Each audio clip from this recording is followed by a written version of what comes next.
오늘은 하나님의 가족 공동체 시리즈 마지막 설교를 마무리하면서 하나님이 세우시는 가족교회, 성탄으로 세우시는 가족교회, 무엇보다 이제 함께 세워가는 가족교회라는 제목으로 말씀 나누고자 합니다. 하나님은 우리를 그냥 흩어져 있는 각 개인으로 부르신 것이 아니라 하나님의 가족인 교회로, 그리고 공동체를 이루도록 우리를 부르신 거예요. 이게 언뜻 무슨 말인가 조금 어려울 수도 있습니다. 그래서 계속해서 이 말씀을 드릴 텐데, 성경이 말하는 교회는 여러 가지 단어가 있어요. 그 중에 하나가 그리스도의 몸이라는 거예요. 저와 여러분은 그냥 개별적으로 있는 것이 아니라 우리가 그리스도의 몸을 이룬다는 거예요. 누구는 눈의 역할을 하고, 누구는 손의 역할을 하고, 누구는 발의 역할을 하고, 그렇게 우리는 각 지체로 우리 각자가 이 자리에 있는 것 같으나 사실은 그리스도의 한 몸으로 우리를 부르셨다는 거예요. 그래서 그리스도의 몸이라는 건 뭐냐? 드라마 대사 중에 제가 가장 명확하게 이 부분을 말해주는 드라마 대사가 있어요. 네가 아프냐? 나도 아프다. 갑자기 어디서 비우는 소리가 들려요. 그리스도의 몸인 거예요. 여러분, 손가락 끝에 바늘 하나 찔려도 아프잖아요. 에? 손가락이 아예 하는 게 아니잖아요. 내 입에서, 내 머리에서 온몸이 반응하는 거잖아요. 그리스도의 몸인 거예요. 그리고 우리는 동시에 하나님의 집인 거예요. 그러니까 우리는 하나님의 집에 있는 하나님의 가족으로 하나님이 부르신 거예요. 그러니까 내가 싫으나 좋으나 울산 동성교회 등록하고 교인이 된다는 것은 그리스도의 몸이 되는 것이고 하나님의 집에 하나님의 가족으로 살겠다는 결정인 거예요. 그러니까 하나님께서 우리를 각 개인으로 부르신 것이 아니라 이렇게 바로 하나 되는 공동체로 불러주신 거죠. 오늘 성경은 그렇게 우리를 부르신 목적, 우리를 그리스도의 몸으로 하나님의 집으로 하나님의 가족으로 부르신 목적을 분명하게 말씀하고 있어요. 세 가지입니다. 첫 번째는 성도를 온전하게 하고, 두 번째 봉사의 일을 하게 하고, 세 번째 그리스도의 몸을 세우기 위해.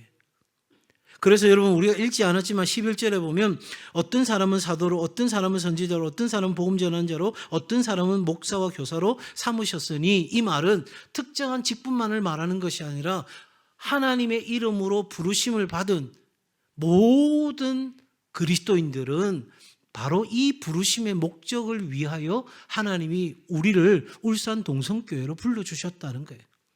우리는 이 교회 나오면서 위로를 받고 싶어요. 나는 이 교회 나오면서 친구를 사귀고 싶어요. 나는 이 교회 나오면서 이런 도움도 받고 저런 도움도 받고 싶어요. 여러 가지 이유가 있겠지만 그거는 누구 생각이냐면 내 생각인 거예요. 하나님의 생각은 뭐냐면 우리를 부르신 목적이 성도를, 다른 그리스도인을, 나를 비롯한 다른 그리스도인을 온전하게 하고 봉사의 일을 하게 하고 그리스도의 몸을 세우기 위해서 부르시고 직분도 주시고 일도 하게 하시는데, 여러분, 그 온전하게 된다는 의미가 뭐냐면 13절에 잘 나오고 있어요. 우리가 다 하나님의 아들을 믿는 것과 아는 일에 하나가 되어 온전한 사람을 이루어. 그러니까 온전하게 된다는 것은 믿는 것과 아는 것이 하나가 된다는 거예요. 믿는 것과 아는 것이 하나가 되면 그 삶에는 반드시 뭐가 나오냐면 의지와 행동으로 반영이 되는 거예요. 내가 믿고 있어요. 내가 알고 있어요. 그런데 내 의지나 행동으로 반영되지 않는다면 죄송하게도 아직 내가 믿지 않는 거고 알지 못하고 있는 거예요. 믿고 안다면 우리는 반드시 내 의지를 가지고 그렇게 살고자 결정하는 거예요. 아니, 아는데 우리가 그러잖아요. 아는 사람이 그래? 그건 뭐란 말이에요? 모른다는 거죠. 그러므로 여러분, 여기에 진정한 경건이라는 게 있는 거예요. 경건은 내가 믿고 아는 것과 삶이 일치될 때, 내 신념과 내 행위가 일치될 때 그게 바로 진정성이라는 것이고, 그것이 우리 신앙으로 말하면 경건인 거예요. 그래서 그 경건한 그리스도인, 온전한 그리스도인을 세우게 되는데, 그 세우는 것이 어디까지 이르게 되냐면 그리스도의 장성한 분량에 이르기까지 우리를 세워가기 위하여 저와 여러분을 울산 동성교회로 불러주셨다. 그러므로 여러분 성도는 같이 읽습니다. 시작.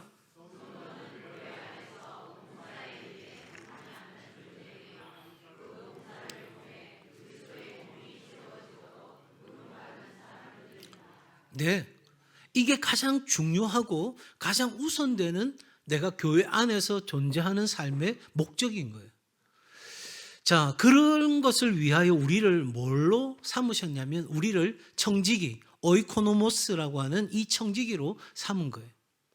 성경에서 이 봉사의 일을 하게 한다는 것은 바로 이 오이코노모스, 청지기로 산다는 거죠. 그래서 이 단어는 두 가지의 합성어입니다. 오이코스라고 하는 집, 가족, 가정, 이걸 오이코스라고 하거든요. 그러니까 지금 우리가 블레싱 천해서 해마다 VIP 명단을 작성하는 것은 바로 내 오이코스 안에 있는 사람들을 작성하는 거예요. 저기 태국에 있는 사람, 저기 아프리카에 있는 사람, 그 사람을 VIP로 작성하는 것이 아니라 내 오이코스 범주 안에 있는 우리 집에 같이 사는데 아직 예수 모르는 사람, 우리 가족인데 우리 친척인데 예수 모르는 사람, 또 내 주변에 내가 주로 거래하는 마트, 미장원, 내가 가는 그곳에 오이코스 안에 있는 사람들 중에 아직 예수님 알지 못하는 사람들을 내가 VIP로 삼는 거예요. 이게 바로 오이코스 전도라는 것이고 관계 전도라는 이야기예요. 자, 그런데 이 오이코스라는 집이라는 이 개념과 노모스라고 하는 법과 규범이라는 개념이 합쳐져서 오이코노모스라고 하는 청지기, 그 청지기로 저와 여러분을 울산 동성교회로 불러주신 거예요. 그러면 이 말의 의미는 뭔가? 청지기는 집을 주인의 뜻과 법에 따라 잘 관리하고 돌보는 사람이 청지기인 거예요. 그러니까 가정을 책임지고 돌보는 관리자가 일반적으로 말하는 청지기인데, 그렇다면 우리를 지금 어디로 불러주신 거예요? 하나님의 집으로, 하나님의 집으로 불러주셨어요. 그리고 하나님의 가족으로 우리를 불러주셨어요. 그렇다면 오늘 나를 청지기 삼으시는 하나님은 이 하나님의 뜻과 법에 따라서 하나님의 집을 잘 관리하고 돌보는 청지기로서 오이코노모스로 저와 여러분을 불러주신 거예요. 목사만, 장로만 부르신 게 아니라 내가 하나님을 나의 아버지로, 그래서 나는 하나님의 가족으로 살아가기로 결정한 모든 사람은 이 부르심 안에 있다는 사실이에요. 자, 그러므로 교회에서 봉사의 일을 한다는 것은 단순히 행사 때 한 번 돕고 필요할 때만 수고하는 수준이 아니에요. 김장합니까? 그럼 빨리 가서 도와줘야죠. 여러분, 그것도 참 귀한 일입니다. 제가 그건 귀하지 않다고 하는 이야기가 아니에요. 그것도 좋은 일이기도 하고 우리가 해야 될 일이겠지만, 성경에서 말하는 진짜 봉사는 뭐냐? 다름 아닌 하나님의 가족을 하나님의 법과 뜻에 따라 섬기고 세우는 청지기 일을 감당한다는 거예요. 한번 따라합시다. 성도를 세우는 일. 네, 그것을 위하여 저와 여러분을 불러주신 거예요. 저는 믿음이 그 정도 아닌데요. 저는 신앙의 연차가 그 정도 안 되는데요. 나는 교회 직분이 그 정도 아닙니다. 여러분, 그거 상관없어요. 성경은 뭐라고 말하죠? 먼저 된 자가 나중될 수 있다고도 가르쳐요. 저는 그게 가장 안타까운 모습이라고 생각해요. 왜? 교회는 질서대로 가는 것이 사도 바울이 강조하는 부분이거든요. 먼저 믿은 자가 먼저 앞서 나가지고 먼저 섬기고 먼저 책임을 지고 그렇게 간다면 뒤에 따라가는 사람이 자연스럽게 갈 수 있는 거거든요.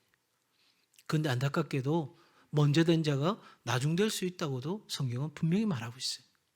그러니 적어도 오늘 나는 이 부르심 안에 있다는 사실, 내가 하나님의 교회를 섬기는 자리로 나를 부르셨다는 이 분명한 정체성이 우리 가운데 필요로 하다는 거죠.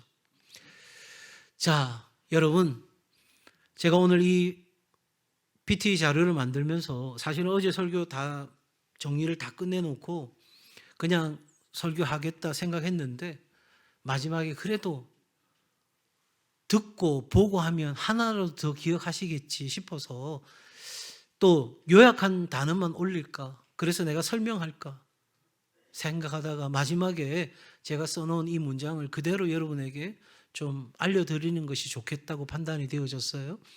제가 한번 읽을 테니까 여러분 눈으로 따라와 주시면 좋겠어요. 하나님은 우리를 교회로 부르실 때 단지 예배 한번 드리고 조용히 돌아가는 손님이나 구경꾼, 유람선의 승객 정도로 생각하지 않으셨습니다. 하나님은 우리를 하나님의 집을 함께 책임지고 섬기는 가족 청지기로 초대하셨습니다. 세상을 향해 전진하는 거대한 항공모함으로 부르신 것입니다.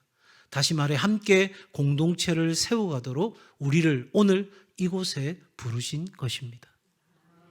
여러분, 신앙생활 구경꾼처럼 그냥 손님처럼 유람선에 올라타 있는 그냥 그렇게 승객 정도로 신앙생활 하시는 것으로 우리를 부르신 것이 아닙니다.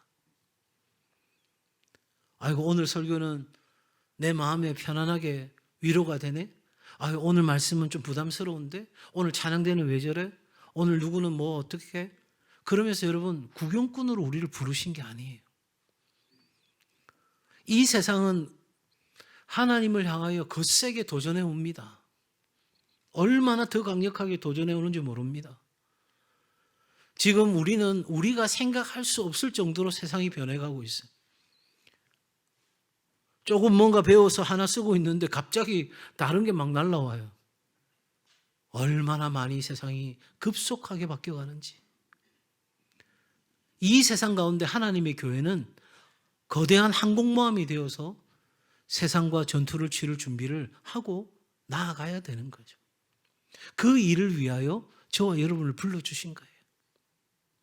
우리가 그 항공모함에서 갑판을 쓸든 아니면 무기를 준비하는 자리에 있든 조정을 하든 뭘 하든 하나님은 우리를 그렇게 세상을 향해 싸워서 이길 수 있는 그런 부르심으로 저와 여러분을 불러주신 줄로 믿습니다. 그러므로 성도의 본분은 같이 읽습니다. 시작.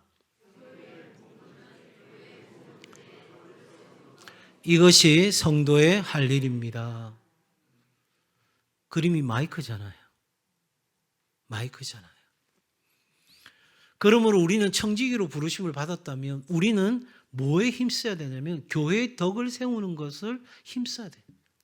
교회의 덕을 세운다는 게 뭐냐? 여러분, 덕을 세운다 할 때 이 세움이라는 헬라어 단어는 오이코, 도메오라고 하는 단어예요. 오이코, 도메오. 이 역시도 오이코스라고 하는 집과 도메오라고 하는 짓다라고 하는 단어가 합성된 단어예요. 오이코, 도메오. 여러분, 그러니까 성경에서 덕을 세운다는 이 말은 우리가 서로를 세운다, 성도를 온전케 한다, 바로 이 말인 거죠. 그러니까 우리는 함께 서로의 집을 세우는 거예요. 하나님의 집으로 저와 여러분을 불러주셨는데 우리 스스로가 하나님의 집으로 세워가는 것과 동시에 다른 지체들을 하나님의 집으로 세우기 위해 우리는 최선을 다해야 된다 하는 것이 성경이 우리를 부르신 목적이라고 말씀하는 거예요. 성경은 반복적으로 명령합니다. 한 번 말하고 끝나는 게 아니라 계속해서 반복해서 말하는데 무엇을 하든지 어떤 상황이 있든지 하나님의 집을 세우는 일을 하라. 같이 할까요? 무엇을 하든지 하나님의 집을 세우는 일을 하라. 계속 반복적으로 성경 명령하고 있어요. 한번 볼까요? 로마서 14장 19절 이러므로 우리가 화평의 일과 서로 덕 오이코도메오를 세우는 일을 힘쓰나니 로마서 15장 2절 우리 각 사람이 이웃을 기쁘게 하되 선을 세우고 덕을 세우도록 할지니라. 고린도전서 14장 12절 신령한 것을 사모하는 자인즉 교회의 덕 세우기를 위하여 풍성하기를 구하라. 데살로니가전서 5장 11절 그러므로 피차고 면하고 서로 덕을 세우기를 너희가 하는 것 같이 하라. 유다서 1장 20절 너희의 지극히 거룩한 믿음 위에 자기를 건축하며 성령으로 기도하며. 고린도전서 14장 26절 모든 것을 덕을 세우기 위하여 하라. 그러니까 하나님이 우리를 공동체로 부르시고 우리를 청지기로 부르셨다고 하는 것은 다름 아닌 우리의 본분은 교회의 덕을 세우는 것이 우리가 해야 될 본분이고 성도가 해야 할 일이다 하는 거예요. 그러니까 하나님께서 우리에게 맡기신 사명은 무엇을 하든지 하나님의 집을, 하나님의 가족을 세우는 방향으로 해야 된다는 거예요. 무슨 말을 하십니까? 어떤 행동을 하십니까? 섬기고 은사를 사용하고 예배를 드리시고 모임을 갖고 남성교회, 여전도회 모임을 갖고 선교를 하고 심지어 교회 안에서 농담을 하고 아재 개그를 한다 할지라도 그 모든 것이 뭐를 세우는데? 하나님의 가족을 세우는데 도움이 되게 해야 된다. 생각 좋아요. 그게 맞아요. 그러나 그게 교회의 덕을 세우는 것이 아니라면, 교회를 하나님의 가족을 세우는 것이 아니라면 말하고 싶어도 그 말을 내려놓는 게 필요한 거예요. 목사로서 성도들에게 전화할 때도 그냥 전화하지 않습니다. 저 혼자서 시뮬레이션 해봅니다. 더군다나 어려운 이야기, 힘든 이야기, 내가 전화해서 이야기하면 분명히 어려워할 것 아는 전화는 더 많이 생각합니다. 그럼에도 불구하고 분명히 이것이 부담이 되고 어려울 것 알지만 그럼에도 불구하고 이것이 하나님의 집을, 하나님의 가족을, 그리고 내가 전하는 이 성도를 세우는 일이 된다면 마침내 제가 용기를 내고 전화를 거는 거예요. 그냥 하지 않습니다. 적극적으로 그냥 내 생각나는 대로? 아니요. 물론 실수할 때도 있고, 물론 제 마음과 온전하게 다 맞아져서 이야기가 전달되지 않는 순간도 있지만, 그러나 아마 제가 알기로 대부분의 많은 목회자들은 그렇게 하지 않을까 생각을 해요. 사랑하는 여러분, 우리는 그럼에도 불구하고 조용한 신앙을 하고 싶어요. 교회 가서 시험 들지 않으려면 조용히 예배만 드리고 바로 오는 게 가장 좋다. 교육자들이나 교우들을 너무 가까이 하지 말고 적당한 거리를 두고 존경하는 것이 지혜로운 신앙생활이다. 딱 한 3분 정도가 이렇게 생각했던 것 같아요. 여러분, 이건 진리의 왜곡입니다. 이건 세상의 처세에 있어서는 맞는지 몰라도 하나님의 진리와는 전혀 맞지 않는 이야기입니다. 사탄은 우리에게 이렇게 속삭이는 거예요. 그리고 실제로 우리는 교회 안에서 그걸 경험합니다. 봐라! 저렇게 교회 일 하더니 낙심하고 있지 않냐? 섭섭병 들어있지 않냐? 그러니 그냥 막 적당하게, 여러분, 베드로가 예수님과 적당한 거리를 두는 순간 그는 예수님을 부인하는 데까지 이르렀어요. 이걸 뭘로 좀 설명을 드릴까? 예수님께서도 이 결혼의 의미를 교회라고 하는 몸에 대해서 설명하면서 비유하시는 장면이 있잖아요. 그죠? 그래서 그걸 한번 생각해 보는 거예요. 부부가 결혼했어요. 좋은 일만 있습니까? 결혼 안 해보셨어요? 결혼하면 좋은 일만 있습니까? 아니요. 힘든 일이 훨씬 더 많을 수 있어요. 그런데 그렇게 갈등하고 그렇게 상처받고 상처 주고 나 딱 싫어. 그러니까 우리 결혼을 했지만 각자 살아. 니는 네 집에 살고 나는 내 집에 살고, 니도 네가 알아서 쓰고 내도 내가 알아서 쓰고, 정 만나야 되면 한 번 만나 밥 먹고. 여러분, 이게 결혼 생활입니까? 이게 건강한 가정 생활입니까? 물론 한편으로는 그래 편할 수 있겠다 이런 생각이 드실지 몰라도 결혼이라는 건 관계를 맺는 거예요. 화성에서 온 남자, 금성에서 온 여자가 만나서 결혼을 하고 관계를 맺는 거예요.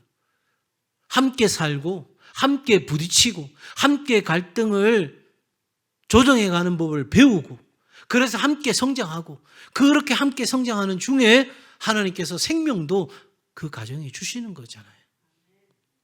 이게 가장 지혜로운 삶의 여정인 거예요. 갈등이 두려워서 아예 같이 살지 않겠다고 하는 것은 결혼의 본질을 거부하는 것처럼, 여러분, 교회 안에 내가 청지기로 하나님 안에서 성도를 세우는 일로 불러주셨다는 걸 알면서도, 교회의 덕을 세우는 일을 위하여 우리를 이 자리에 있게 하셨다는 걸 알면서도 우리가 내가 상처받지 않기 위해, 내가 귀찮은 일 하지 않기 위해, 내가 피곤한 일 하지 않기 위해 내가 적당하게 거리를 두고 그냥 그렇게 구경꾼으로, 관객으로, 소비자로 살아간다면 죄송하게도 그건 그리스도인의 삶이 아닙니다.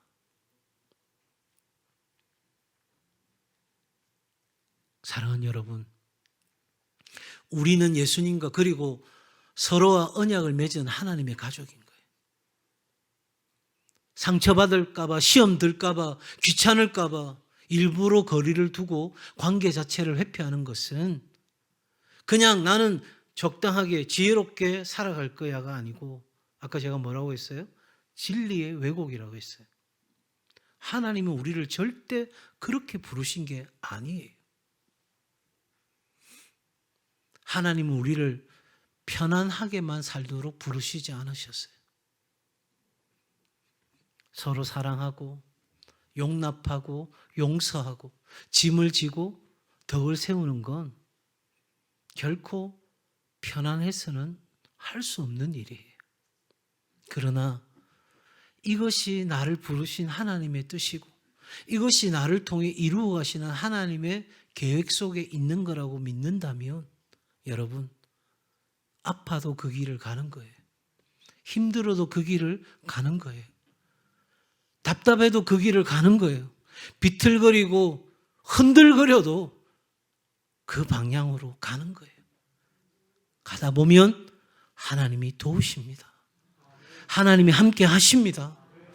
세상이 줄 수 없는 평안이 우리의 마음에 찾아오는 역사를 경험하는 순간, 아하, 하나님이 나와 함께 하시는구나. 하나님이 나의 삶 가운데 능력을 더하여 주시는구나. 내가 주의 일에 충성되이 살아갈 때 하나님은 내 인생을 책임져 주시는구나. 그걸 깨닫고 발견하게 될 줄로 믿습니다.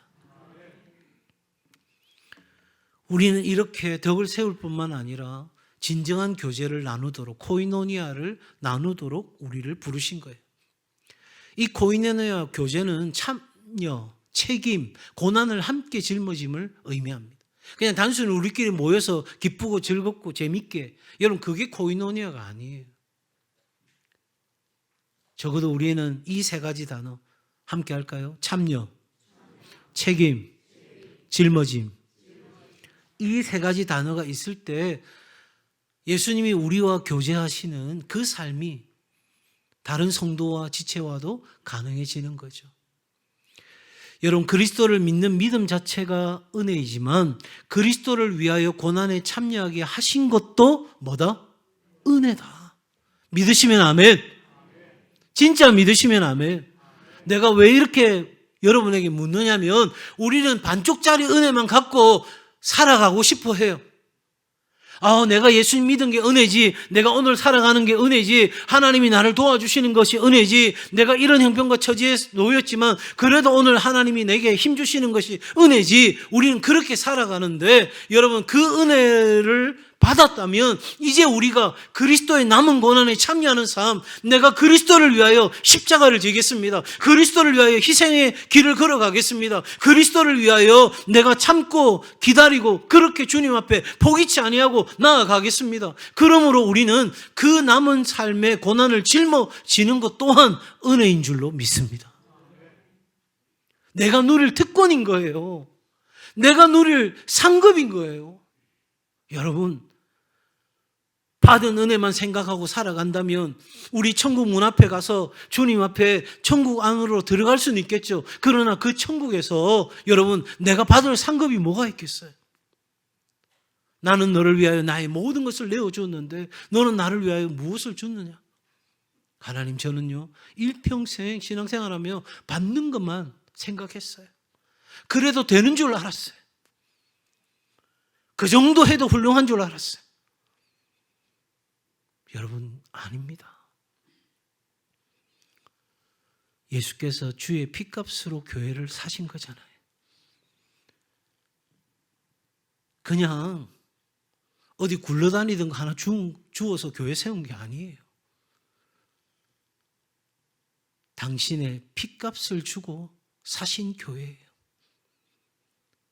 그 교회를 향하여 내가 함께 섬기고 수고할 수 있다는 것은, 나를 일꾼 삼아 주셨다는 것은 내가 누릴 특권이요 영광입니다.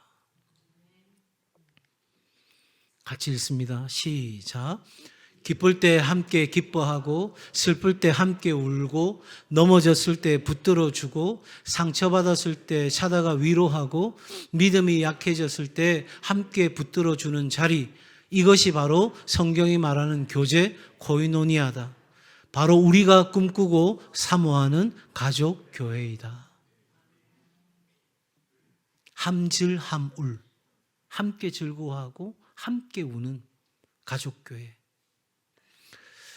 그러므로 여러분 이제 정리합시다. 우리는 누구입니까? 우리는 하나님의 부르심을 받은 그리스도의 몸이요 하나님의 집에 하나님의 가족이면서 우리는 청지기로 건축자로 동력자로 하나님 나를 부르셨다. 세 가지 뭐? 청지기, 건축자, 동력자. 하나님의 가족을 돌보고 섬기는 책임자로 나를 부르신 거예요. 나의 시간, 재능, 은사, 물질, 하나님의 집을 향해 관리하라고 주신 거예요. 그리하면 내가 책임져 줄게. 이게 하나님 약속인 거예요. 그런데 우리는 자꾸 거꾸로 신앙생활하고 싶어요. 하나님 줘보세요. 그러면 내가 이렇게도 하고 저렇게도 할게요. 여러분, 준비 안 된 사람에게 주어지는 물질은 오히려 위험한 칼이 됩니다. 건축자입니다. 여러분, 내 말 한마디, 내 태도 하나가, 내 섬김 하나가 누군가를 세우기도 하고 누군가를 무너뜨리기도 한다는 사실이에요. 더 나아가서 우리는 기쁠 때만 동력자가 아니라 슬프고 힘겨울 때, 눈물 흘릴 때 그 자리에 있어주는 거죠. 바울은, 저는 그렇게 생각해요. 참 힘든 사역의 여정을 걸었어요. 그런데 바울은 그래도 행복했겠다 이런 생각을 하는 것 중에 하나가 뭐냐면 믿음의 동력자가 있었어요. 브리스길라와 아굴라를 비롯해서 여러분 제가 별명을 붙였는데 아리스다고, 아리고 쓰리고 아픈 곳에 다 함께 했던 사람. 에바브라, 애가 빠지도록 불이 나게 기도한 사람. 두기고, 두고 기쁨이 되는 고마운 사람. 여러분, 로마서 말씀해 보면 마지막 장에 보면 이름도 빛도 없이 바울과 함께 동력했던 로마 교회를 세웠던 수많은 사람들, 여러분 그들이 진정 하나님의 동력자였습니다. 한 해를 마무리하면서 나는 청지기로, 나는 건축자로, 동력자로 한 해를 살아왔는지 한번 돌아보시면서 새해를 준비했으면 좋겠고요. 결론입니다. 조용한 관객에서, 구경꾼에서 섬기는 가족으로 여러분 결단하시면 좋겠습니다. 사랑하는 성도 여러분, 조용히 예배만 드리는 신앙에서 한 걸음 더 나아가서 하나님의 집을 함께 책임지는 가족의 청지기로, 서로를 세우는 공동체의 건축자로, 기쁨과 고난에 함께 참여하는 동력자로 살아가십시다. 그 자리가 바로 가족교회가 시작입니다. 새해 반드시 여러분 교회 안으로 들어오시고 아직 교회 등록을 결정하지 못하신 분은 하루를 신앙생활 하시더라도, 내일 모레 이사 가시더라도 오늘 하루라도 함께 몸된 교회에서 가족으로 신앙생활 하시면 좋겠고요. 이미 가족 안에 들어오신 분들은 가족교회 불편해하지 마시고 귀찮아하지 마시고 내게 생명줄 되는 줄 알아. 그렇게 함께 하심으로 하나님께서 보고 싶어 하시는 진정한 하나님의 가족 공동체를 이루어가는, 그래서 그것이 여러분에게 복이 되고 여러분을 참으로 행복한 길로 이끌어가는 은혜가 될 수 있기를 주의 이름으로 축복합니다.